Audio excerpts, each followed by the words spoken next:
ndani kabisa. Kuna mechi itauzwa hapa katikati. Watafungwa. Watapoteza. Kipoteza afu watakwenda kufanya mageuzi. Kwamba funga afu hasira mtolee mtu. Sisi hajasema ni kwa manufaa ya nani? Manufaa ya viongozi. Sababu nyinyi sasa hivi wamegawanyika hivi. Kwa kama sambusa hivi. Kiislamu unajua sasa hivi wale jamaa hata kibla huwezi kuipata. Yaani upate kibla. Umevurugika. Kwa hiyo kuna mechi hapa watapoteza hapa. Kabla hata ya AFCON hapa hajakuja. Kuna hiyo timu itafungwa hapa katikati. Wakifungwa utasikia.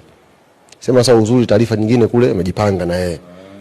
Mageuzi hatafanyika. Itakuwa mshike viwanjani.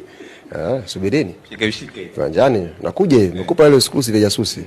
Punguza sauti vizuri itunze hiyo. Iweke. Ndio utawajibu bwana uaga atanii. Itunze.